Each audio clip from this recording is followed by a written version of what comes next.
L'ineffable. L'ineffable, ainsi est le poème, ainsi est la poésie.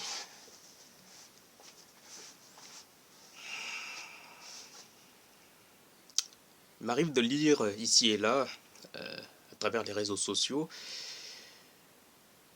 que la poésie devrait être définie, que la poésie a une définition particulière, que la poésie n'est pas un point poésie s'il ne respecte pas certaines règles. Enfin, pour ma part, je n'accorde aucune importance à ces règles que certains se permettent de définir. Car la poésie, c'est l'ineffable. C'est quelque chose qu'on ne peut définir, c'est quelque chose que l'on ne peut retenir prisonnière derrière les barreaux de la littérature, parce que la poésie est aussi visible dans une œuvre d'art, dans une photographie, dans une toile de peinture, dans de l'architecture. En cela, oui, la poésie est de l'ordre de l'ineffable. On trouve aussi de la poésie dans le silence d'un geste, dans un geste.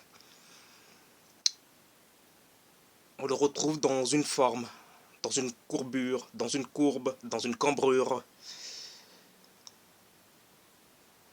Ainsi, je ne me reconnais pas dans ces définitions que l'on donne. Et puis,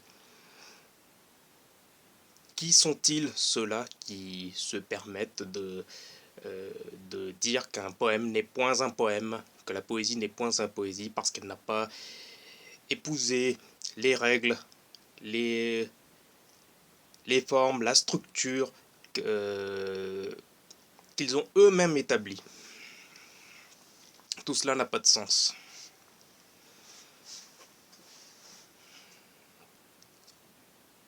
Je respire la poésie autant dans une prose, dans une écriture versifiée, que dans la contemplation d'une écorce, d'une branche affalée sur une allée, ou dans cette infusion que je suis en train de boire.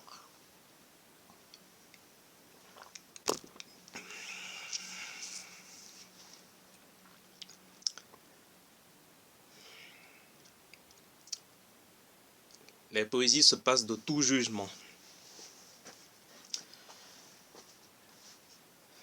La poésie, c'est aussi une rose détachée, comme Pablo Neruda. J'ai failli dire Paul Éluard, mais bon, j'aurais pu le dire aussi. Mais Pablo Neruda et sa rose détachée.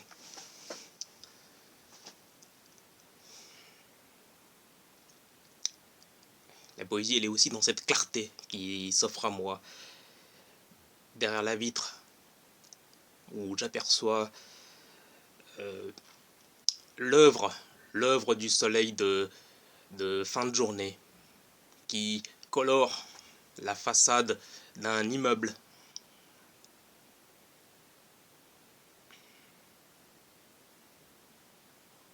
Elle est dans ce silence que j'observe,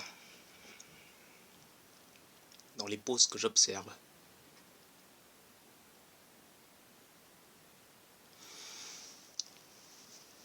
Elle est dans ces lettres qui me font face, ces lettres que j'ai écrites, adressées à un tout, à un néant, à un soir. D'ailleurs, je suis en train de rédiger des lettres au soir.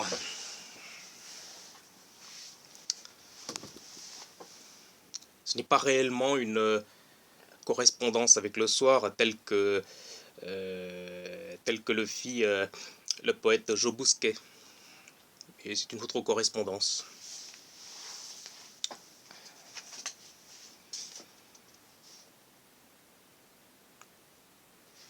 Elle est dans cette phrase.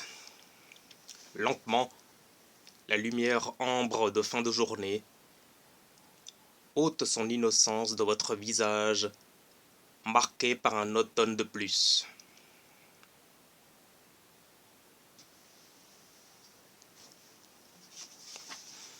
Elle est aussi dans ce petit bout de phrase. On coule la liqueur de la résistance sur la crinière de nos luttes.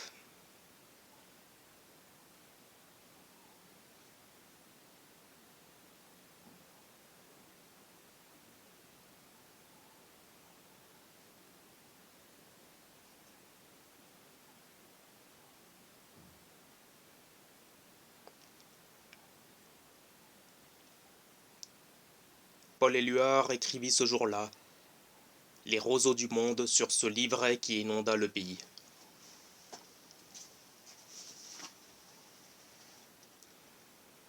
Ou l'aube qui boit les nuages de la résistance, alors que nos voix délivrent le cri trop longtemps enfermé derrière les barreaux de la servitude.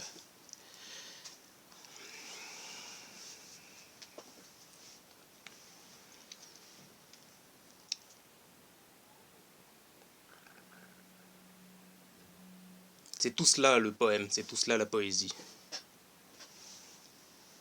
Et la poésie, c'est aussi la saveur de cette infusion au gingembre.